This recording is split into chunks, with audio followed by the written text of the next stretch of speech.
கர்த்தருடைய பரிசுத்த நாமத்துக்கு மகிமை உண்டாவதாக. கர்த்தருடைய ஜனங்களை, இன்றைக்கி நாம் பார்க்குற வேத பகுதி மத்தேயு 11ஆம் அதிகாரம் 29வது வசனம் 30வது வசனம். கர்த்தருக்கு ஸ்தோத்திரம்.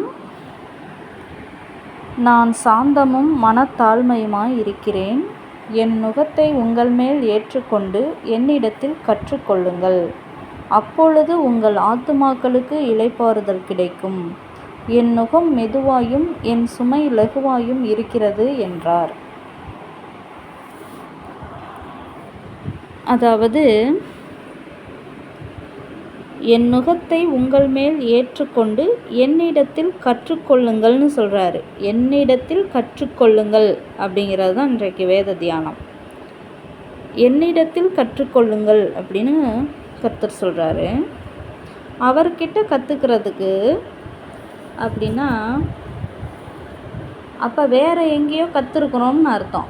இப்போ அவர்கிட்ட கற்றுக்க சொல்கிறாரு, அப்போ வேறு எங்கேயோ வேறு ஒன்றா கற்று வச்சுருக்குறோம் அப்படிங்கிறது தான் இதோட இங்கே சொல்லப்பட்டிருக்கு. அதாவது, என்கிட்ட கற்றுக்கங்கப்பாங்கிறாரு. அப்போ வேறு எங்கேயோ நீங்கள் இது வரைக்கும் கற்று வச்சுருக்கிறீங்க, அதையெல்லாம் விட்டுட்டு இனிமேல் என்கிட்ட கற்றுக்கோங்க. அப்போ உங்களுக்கு நான் இளைப்பாறுதல் தருவேன், உங்கள் ஆத்துமாக்களுக்கு இளைப்பாறுதல் கிடைக்கும் அப்படின்னு சொல்கிறாரு. அப்போ வேறு எங்கேயோ கற்று வச்சுருக்குறோம் அப்படின்னா அதை தான் மீன் பண்ணுது இந்த இடத்துல. என்னிடத்தில் கற்றுக்கொள்ளுங்கள் அப்படிங்கிற வார்த்தை அதுதான் மீன் பண்ணுது. வேறு எங்கே கற்று வச்சுருக்குறோம் அப்படின்னா உலகத்தில் நாம் கற்று வச்சுருக்குறோம். உலகம்தான் தேவனுக்கு விரோதமான பகை.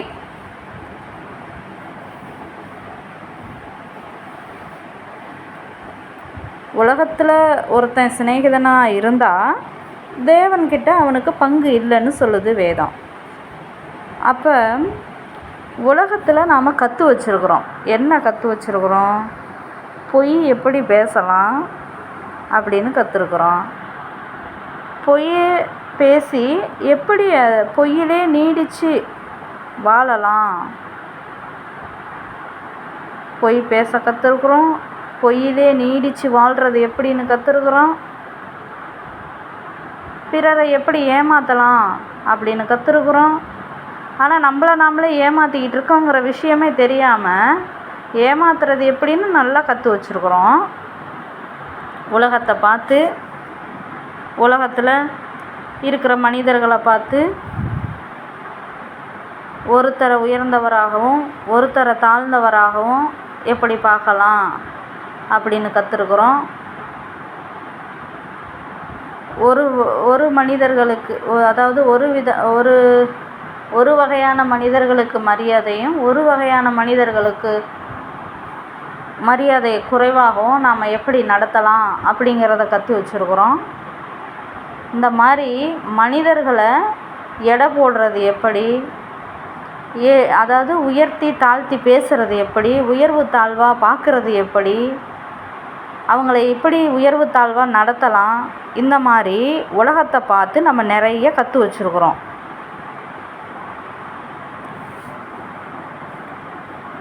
இது மட்டும் இல்லாமல் பாவம் செய்கிறது எப்படி, பாவத்தை நாம் சாகிற வரைக்கும் எப்படி செய்யலாம், அதில் எப்படி விருப்பமாக இருக்கலாம் அப்படின்னு கற்று வச்சுருக்குறோம். நாம் இந்த மாதிரி உலகத்தில் எதையெல்லாம் பார்க்குறோமோ அதெல்லாம் நம்ம கற்று வச்சுருக்குறோம். உலகத்தில் பார்க்குறது எல்லாம் நாம் கற்றுருக்குறோம்.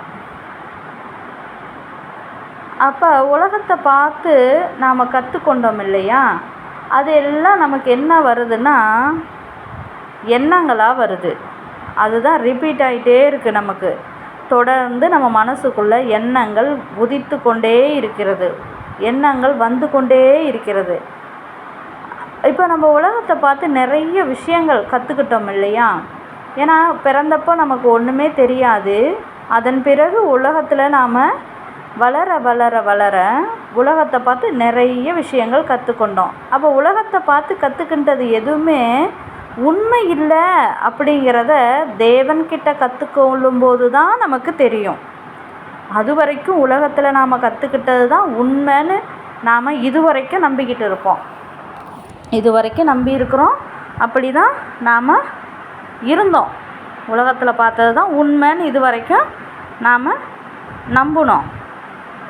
ஆனால் தேவன்கிட்ட கற்றுக்கிட்டோம் அப்படின்னா உலகத்தை பார்த்து நாம் கற்றுக்கிட்டது எல்லாமே பொய், உண்மை இல்லை அப்படிங்கிற விஷயமே நமக்கு தெரியும்.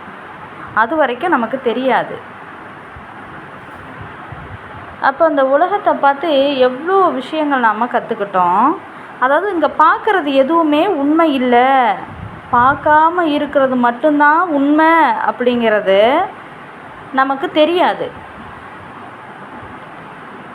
அதனால் உலகம் போகிற போக்கில் நம்ம வாழ்ந்துக்கிட்டு உலக வழக்கத்தின்படி நாமளும் செயல்பட்டுக்கிட்டு இவ்வளோ நாளாக இருந்தோம், பயணித்தோம். அதனால் நம்ம என்ன பெற்றுக்கொண்டோம் அப்படின்னா பாரம்தான் பெற்றுக்கொண்டோம். உலகத்தை கற்றுக்கிட்டதுனால நம்ம மைண்டுக்கு டென்ஷன், ஸ்ட்ரெஸ்ஸு, வியாதி, கோபம், பொறாமை இதை தான் நாம் கற்றுக்கிட்டோம். இதுதான் நமக்கு வந்துச்சு. உலகத்தை பார்த்து கற்றுக்கொண்ட ஒவ்வொரு விஷயங்கள் மூலமாக நமக்கு வந்ததெல்லாம் டென்ஷன், ப்ராப்ளம், ஸ்ட்ரெஸ்ஸு, வியாதி, இதுதான் நமக்கு கிடைச்சது பரிசா. ஆனால் அதுதான் இங்கே கர்த்தர் சொல்கிறாரு, என் நுகத்தை உங்கள் மேல் ஏற்றுக்கொண்டு என்னிடத்தில் கற்றுக்கொள்ளுங்கள் அப்படின்னு சொல்கிறாரு. இது வரைக்கும் உலகத்தில் கற்றுக்கிட்டது போதும். நீங்கள் இனி உலகத்தில் கற்றுக்கொண்ட விஷயங்களை, நம்பிக்கைகளை விட்டுடுங்க. விட்டுட்டு இனி என்கிட்ட கற்றுக்கொள்ளுங்கள். அதாவது என் நுகத்தை உங்கள் மேல் ஏற்றுக்கொண்டுன்னு சொல்கிறாரு. ஏற்றுக்கொண்டு, அதாவது உங்களை முழுவதும் கர்த்தரிடமாக ஒப்படைத்து விட்டு இனிமேல் கர்த்தர் சொல்லும் வார்த்தையின்படியே நீங்கள் உங்கள் வாழ்க்கையை ஆரம்பியுங்கள், தொடங்குங்கள். அப்படி தொடங்கும்போது அவரிடம் கற்றுக்கொள்வீர்கள். நீங்கள் முழுவதுமாக தேவனிடம் சரணடையுங்கள் என்று சொல்லப்படுது இங்கே. அதாவது அவர்கிட்ட சரணடைகிறது எப்படின்னா, நம்ம இது வரைக்கும் நாமளாக செஞ்சுக்கிட்டு இருந்த நம்ம இஷ்டத்துக்கு நடந்த வழியெல்லாம் விட்டுட்டு இனிமேல் அவர்கிட்ட நம்மளை பரிசுத்தமாக வாழ ஒப்படைச்சிடணும். பரிசுத்தமாக வாழ தேவனிடம் நம்மளை அர்ப்பணிச்சிடணும். அப்படி அர்ப்பணிக்கும்போது அவர்கிட்ட கற்றுக்க முடியும். அப்போ தான் அவர் நுகத்தை நாம் ஏற்றுக்கொண்டோன்னு அர்த்தம். நம்மளை அர்ப்பணித்த பிறகு தான் அவர் நுகத்தை நாம் ஏற்றுக்கொண்டோன்னு அர்த்தம். அவர்கிட்ட கற்றுக்கிறது அப்படின்னா, அதாவது தேவன் எல்லாவற்றையும், நம்மளுடைய செயல்கள், வழிகள் எல்லாவற்றையும் சீர்தூக்கி ஆராய்ந்து சீர்தூக்கி பார்க்கிறார் என்று ஒரு வசனம் சொல்லுது. அவர் பார்க்கிறவராக இருக்கிறார், கவனிக்கிறவராக இருக்கிறார். எல்லாவற்றையும் கவனித்து அறிகிறவராக இருக்கிறார் கர்த்தர் அப்படின்னு வேதம் சொல்லுது. அதை போல் நாம் அவர்கிட்ட கற்றுக்கிறது என்ன அப்படின்னா, கவனிக்கிறதுன்னு அர்த்தம். அதாவது கவனிக்கிறதுனா பார்க்குறது, ஜஸ்ட்டு பார்க்குறது. கவனிக்கிறது அப்படின்னா நாம் பார்க்குறது, அதாவது நமக்கு வருகிற எண்ணங்களை நாம் பார்க்குறது. இப்போது எண்ணங்களோடு கலக்கிறது தான் உலகத்தில் கற்றுக்கிட்டது. நாம் உலகத்தில் கற்றுக்கிட்டது என்னென்னா, நமக்கு வருகிற எண்ணங்களை நாம் எடுத்துக்கொண்டதே உலகத்தில் கற்றுக்கொண்டது. அந்த எண்ணங்களை நாம் எடுத்துக்கொள்ளாமல் அதை பார்த்தோம் என்றால் அதுவே கவனிப்பு, அதுவே கவனிக்கிற தன்மை, அதுவே கர்த்தரிடம் நம்மை சேர்க்கும், அதுவே அவரிடத்தில் கற்றுக்கொள்வது ஆகும். அதுதான் என்னிடத்தில் கற்றுக்கொள்ளுங்கள்னு சொல்கிறாரு.